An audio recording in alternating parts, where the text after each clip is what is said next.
Hello, everyone. Um,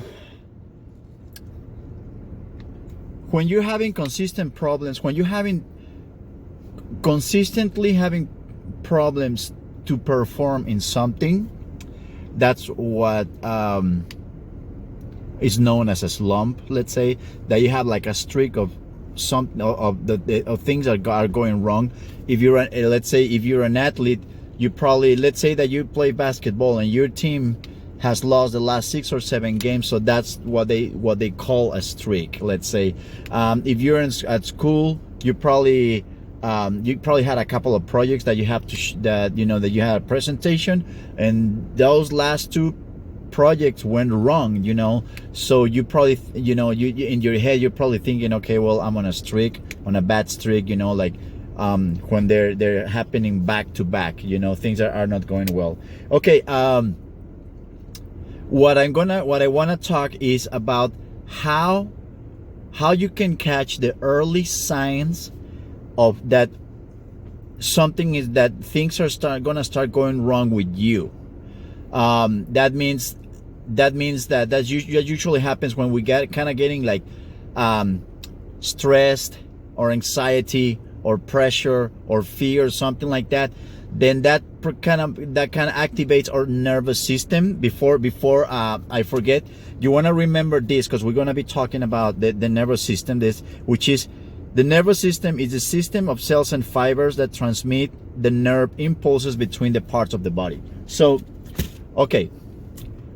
what happens is when we start getting, let's say you start getting nervous, you start getting fearful, sometimes you're probably getting mad or whatever, and because things are not going well, it's very important to have the most important thing to start changing turning things around is that the awareness. You have to be aware of the signs that your mind, your body, and your emotions are gonna give you. Catch them right away. That is gonna tell you. It's like pretty much saying, here comes the wave. It's like the wave inside of you that it's created by your fear or your anxiety or anything.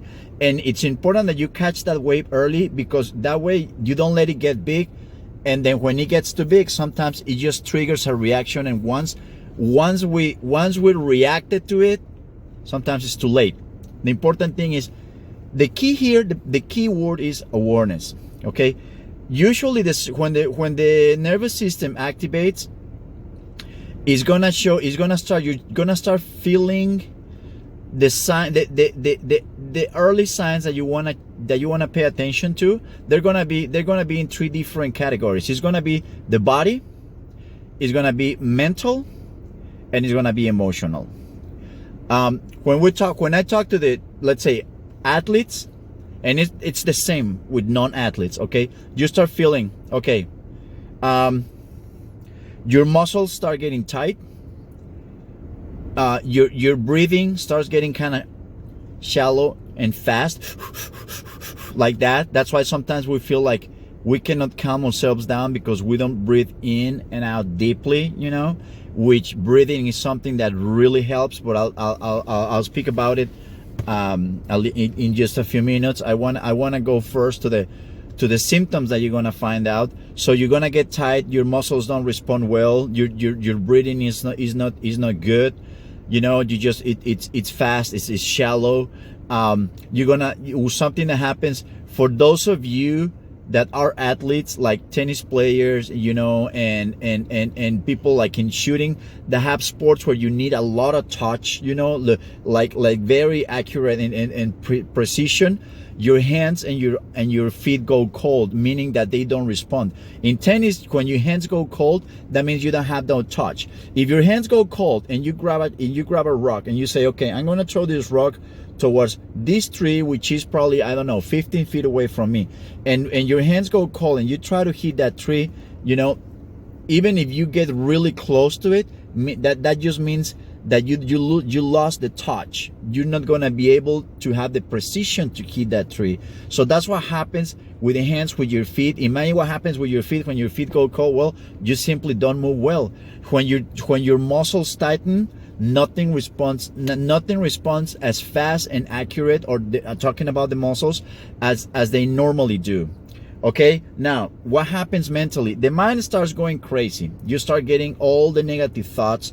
You start jumping in time, thinking that, like, in the past, things that went wrong, and and then you jump into the future, like, oh, what are my parents gonna say, and my friends, and I should, if I'm supposed to be preparing myself to compete, to go to this tournament, but if the way I'm playing I'm not gonna do well. So you start jumping in time. You start getting a lot of negative thoughts. You start pretty much sabotaging yourself. That's all that stuff, overthinking, all that stuff going in your head. Emotionally, you start getting angered. You start getting anxious. It's anger, anxiety, sadness. I mean, it's just all those emotions that you can get.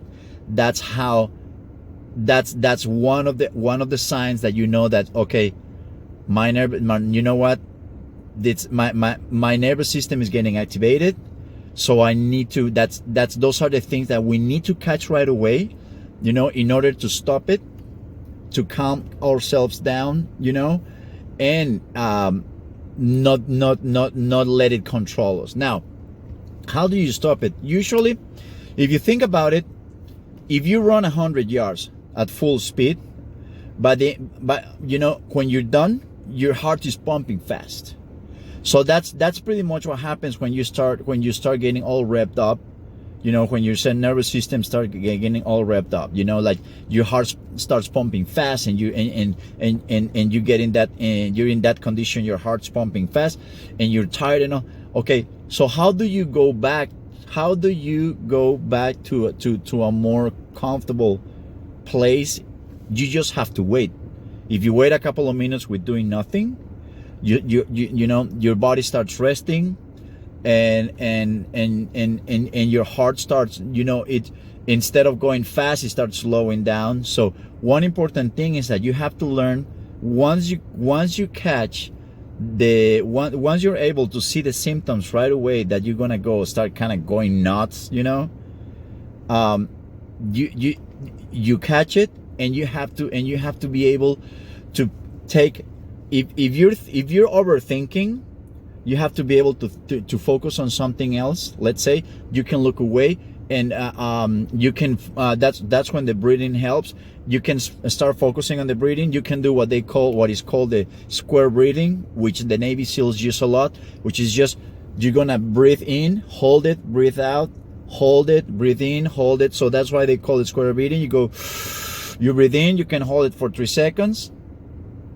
You breathe in for 3 seconds, hold it for 3 seconds, breathe out for 3 seconds, hold it for 3 seconds, and then again, breathe in 3 seconds. You can do it for 3 seconds, for 5 seconds, for that whatever works for you. Usually people, you do it for about 4 or 5 seconds, but if you focus on the square breathing, and you just focus on the breathing, and you try to listen, you try to pay attention to how it sounds inside your body, breathing and breathing out. You're trying to listen to the sound of that. So that's kind of distract your mind from going crazy, and it's bringing it back to, okay, focus on your breathing. That's also going to help you with your emotions. The breathing helps with the emotions as well. It doesn't let it doesn't let your heart start going crazy, and all that. So and also, that is something that is gonna because it helps with blood circulation as well.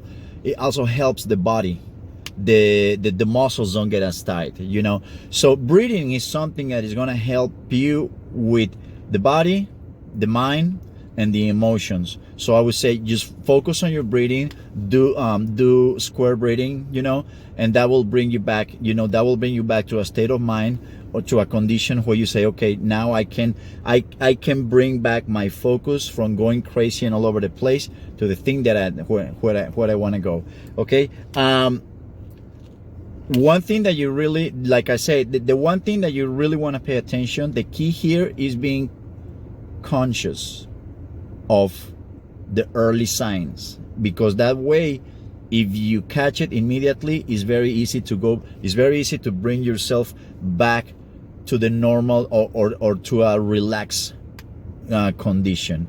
The one, many times things go wrong for us, or we're doing something and we do it wrong over and over and over, and we're focusing more on thinking, on overthinking, on what's going on and what's going on and what's going on, and I have to change this and I have to change that. When we're not really being, we don't step out. We have to be able to step out of ourselves and see, okay, what is going on? What am I doing wrong? It's not overthinking and trying to push all the buttons. You have to look at yourself and say, okay, there's got to be something that I'm doing wrong. And that's when you have to be able, and that's when you have that self consciousness that is gonna save you a lot of trouble. And instead of overthinking and looking for the solutions all over the place, sometimes you already know how to do the things. You're just not taking the time to stop and say, okay, what am I doing wrong? So remember that thing. You're gonna have the body. A lot of people, the first thing that they start feeling is their body getting tense. The important sports psychologists say that the important part from the mental, physical, and emotional part, they say the physical part is where you want to focus. That's a part that is going to give you usually immediately the signs that your nervous system is starting to get accelerated. You're going to start feeling, they say, and it's important that you feel it, like, okay, if you're feeling like you're getting the anxiety, if you're feeling like you're breathing, so it's just paying attention to those things, and being conscious. And I like to tell my students that this is something that you have to be consistently doing it until it becomes a habit. I know it's not something that we're used to do, but once you really pay attention to it, it becomes a habit and it's much easier. So remember, you just have to keep repeating to yourself. You have to be able to step out of yourself for a moment and look, what am I going on, and catch those early signs of things are going crazy, and stop right then and there.